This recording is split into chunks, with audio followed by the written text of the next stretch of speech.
ربي بوحدات وذا تغنيني إساقا ودود عن تشيغا لا وذاقيني إساقا وحودون يبا عيدي لواستيني.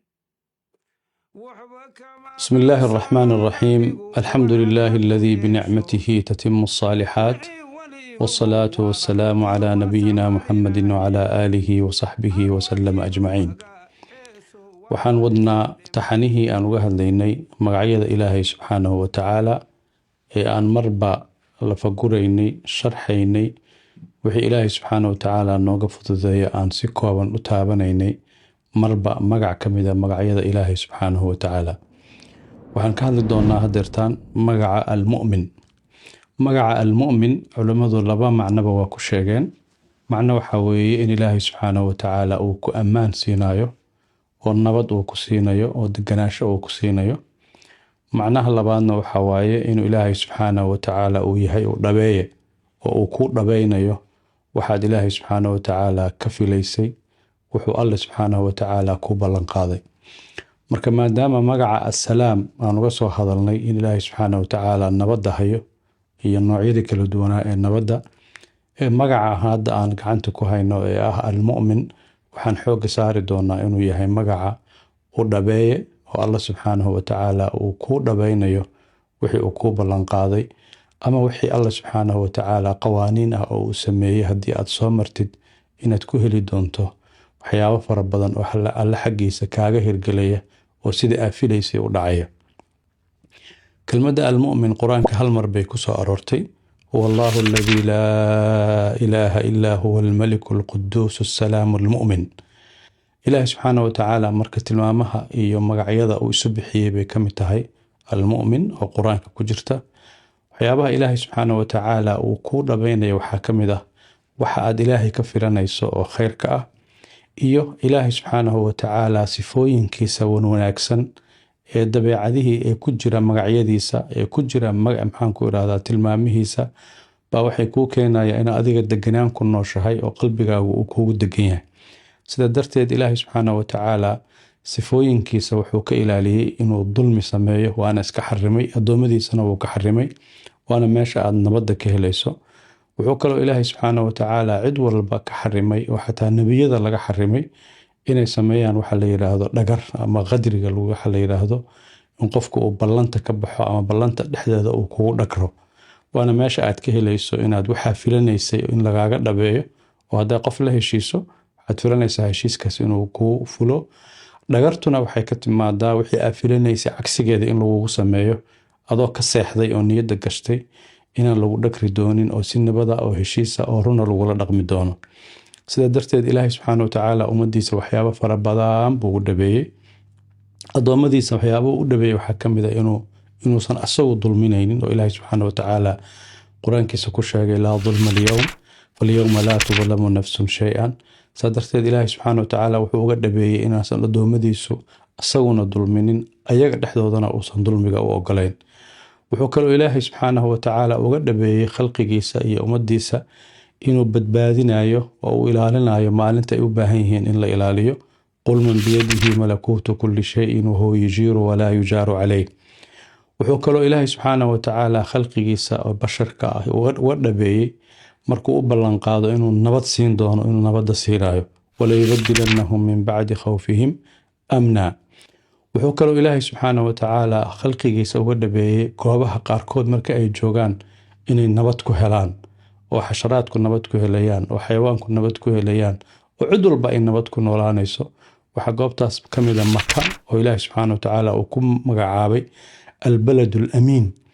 al-baladul amiin waxa loola jeedaa waa meel marka aad timaado wax kasta oo aad ka fiirinaysay lagaaga dhabeynayo adiga inaad nabad ku noolaato xayawaanku wala jooga nabad ku wala noolaadaan deganaansho qalbigaaga uu ku nool yahay.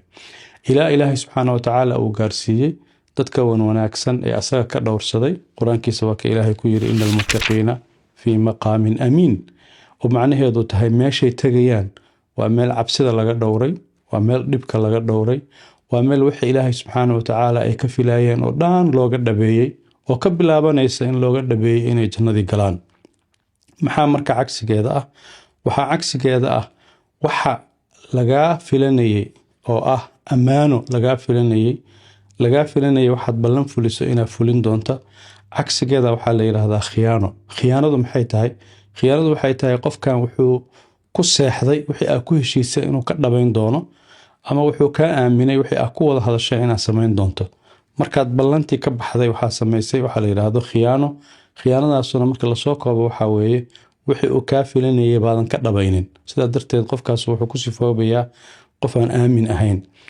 maxaa ilaahay adiga kaa rabaa? ilaahay wuxuu adiga kaa rabaa inaad aaminto ood ilaahay rumayso oo ilaahnimo u rumayso. haddaad diiddo waxaa samaynaysid waxaa la yidhaahdaa kufri oo ah gaalnimo.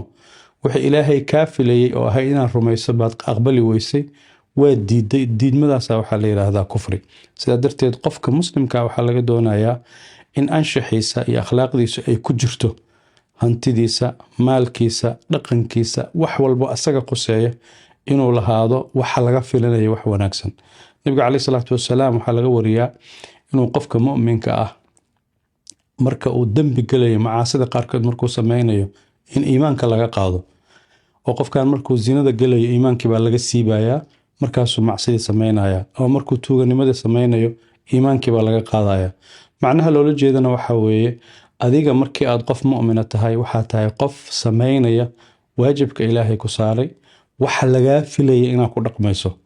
marka lagaama filanaynin inaad macsi sameynayso, lagaama filanaynin inaad ilaahay ku caasinayso. saa darteed markii aad macsida gelayso waxaa kaa tegaya wax laaleeya wixii lagaa filanayo, akhlaaqdaadii anshaxaaga ilaalinaya baa kaa tegaya. markay kaa tagaan baa macsida gelaysaa. laakiin dunuubta qaarkood nabiga caleyhi salaatu wasalaam wuxuu sheegay inaysan sifooyinka qofka mu'minka kaba mid ahayn. almu'minu laa yakdib. qofka mu'minka ah been ma sheego. waayo beenta maxaa loo diiday inuu sheego? bulshaday fasahaadisaa, bulshaday hallaysaa. wax fara badan oo bulshada jiritaankeeda burburinaya bayna beentu u noqotaa sabab. waxayna ka mid tahay waxyaabaha aan lagaa filaynin inaad ka dhabayn doonto. waayo qofka markii su-aal la weydiiyo waxaa laga sugaayay inuu runta sheego.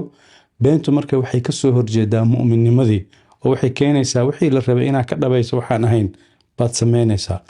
ilaahay qur-aankiisa wuxuu ku sheegay yaa ayuha aladiina aamanuu laa takhunuu allaha waarasuula watakhunuu amaanaatikum. meeshan waxaa lagu sheegay marka 3 shay oo ilaahay ka reebay mu'miniinta inay khiyaano ka dhex sameeyaan. waa midda koowaad inaad ilaahay khiyaanto waa lagaa reebay. waa midda labaad inaad rasuulka caleyhi salaatu wasalaam khiyaanto waa lagaa reebay. waxaa kaloo lagaa reebay wixii lagugu aaminay. 3duba marka marmarna way israacaan, marmarna way kala nooc bay noqonayaan.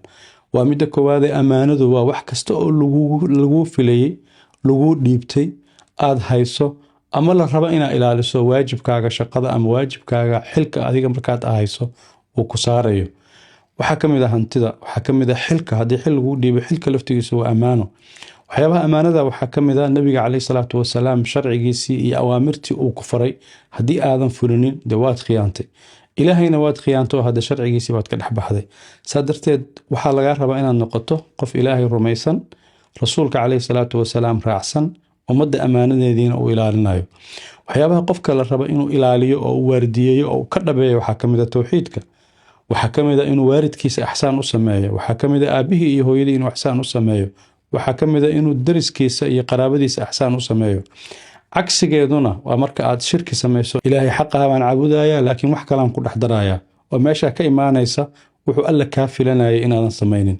haddii dalkaaga aad khiyaanto oo aad khiyaano ku samayso, maxay ahayd wixii lagaa filanaya? waxaa lagaa filanaya inaad dalkaaga daacad u noqoto. markaad khiyaano dalkaaga ku samayso waxaad noqotay daacadnimadii lagaa filanaya cagsigeedii baa samaysay. waxaa la mid ah xaaraanta. xoolaha laguu dhiibay waxaa xoolo xalaal ah oo la rabo inaad si xalaala ugu shaqaysato, si xalaalana u maamusho, weji xalaalana aad ku bixiso. sidaa darteed qofka mu'minka ah ee muslimka waxaa laga rabaa inuu 3 shayba rumeeyo. waa midda koowaad oo ka dhabeeyaa laga rabaa. waa midda koowaad ee khayrka iyo anshaxa wanaagsan ay dadku ka filanayaan waa inuu sameeyaa. waa midda labaad ee ballamaha uu galay, haddii ay jiraan ballama uu galayna waa inuu fuliyaa, sababtoo ah waa lagaa filanayaa. waxaa kaloo lagaa filanayaa oo heerka ugu sarreeya weliba markaad xil hayso oo mas-uuliyad hayso ah, waxaa la aaminayaa adiga inay jiraan damiir aad leedahay oo kaa ilaalinaya waxyaabaha qaar oo ku farayana inaad xuquuqda lagugu leeyahay fuliso, waajibaadka ku saaran aad fuliso dadkuna ay aaminayaan maadaama uu ninkaanu madax noo yahay waa qof wanaagsan oo loola jeedo damiir buu leeyahay saa darteed damiirkiisaa ka celinaya musuq maasuqa damiirkiisaa ka celinaya qabyaaladda uu ku xadgudbayo damiirkiisaa ka celinaya dalkiisa inuusan khiyaamin saa darteed ilaahay subxaana watacaala qur-aankiisa wuxuu ku sheegay aladiina aamanuu walam yalbisuu iimaanahum bidulmin ulaa'ika lahum alamnu wahum muhtaduun aayaddan marka waxay culimmadu yidhaahdeen 3 shay baa laga faa'iidaya waa midda koowaad adiga waxaa lagaa rabaa inaad ilaahay rumayso oo sida ilaahay kaa filanayay aad samayso adoon shirki ku darin oo si dhaba ilaahay subxaana watacaala u rumeeyey markaas ilaahay wuxuu isugu kaa darayaa inuu adigana waxaad ka filanayso kuu dhabeeyo hanuunna kuugu daro labadaas marka maxaa dhashay markaad adiga ilaahay rumaysay wixii waajib ahaa oo ku saarnaa ilaahay asagana wuxuu ku siiyey inuu kuu rumeeyo wax allaale iyo wixii adduunyada aad mudnayd aakhirana uu ku geeyo waxaa mudan tahay laguguna daray in lagu hanuuniyo oo lagu toosiyo qisooyinka cajiibka ah ee muujinaya qofka muslimka ah ama qofka ilaahay u hoggaansan dhaqanka laga rabo waxaa ka mid a qisadii nabi muuse hooyadiis calayhi salaam ay ula dhaqantay waxaa lagu yiri inta aan nabi muuse ilaahay subxaana watacaala nebinimo u dooranin horteed imtixaan baa hooyadiis la mariyey imtixaankii la mariyeyna wuxuu ahaa وأوحينا إلى أم موسى أن أرضعيه فإذا خفت عليه فألقيه في اليم ولا تخافي ولا تحزني إنا رادوه إليك وجاعلوه من المرسلين meeshaan marka nabi muuse calayhi salaam waxaa hooyadii lagu yiri wiilkan meeshaas badda isaga tuur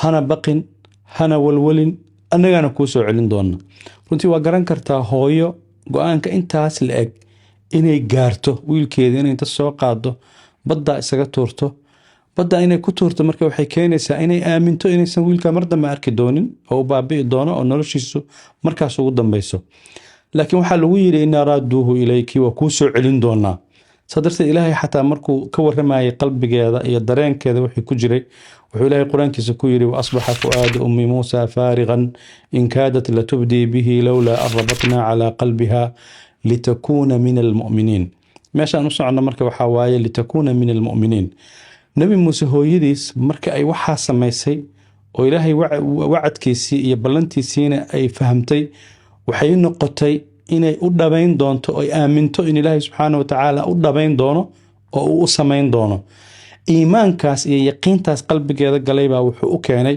inuu ilaahay subxaanahu wa tacaala nabi muuse hooyadiis u fuliyo asaguna dhinaciisa uga dhabeeyo oo alla subxaanahu wa tacaala ballankii uu qaaday ahayd inaa raaduuhu inuu asagana alla xaggiisa uga soo celiyo waa kan ilaahay qur-aankiisa ku yiri faradadnaahu ilaa ummihi kay taqarra caynuha walaa taxzan ولتعلم أن وعد الله حق صدرتين مركز أذيك حق الله كدبيسو الله سبحانه وتعالى أسونا وكود بينيا والله تعالى أعلم السلام عليكم ورحمة الله وبركاته وذا تغنيني إساقا ودود عن تشيغا لا وذاقيني إساقا وحودون يبا عيدي لواستيني waxba kama qarsano qalbigu waxaan hadduu yeesho wixii waliba wow waadax iyo waasac maalinaahi alwakiilu magaceeso waa warisaan dhimaane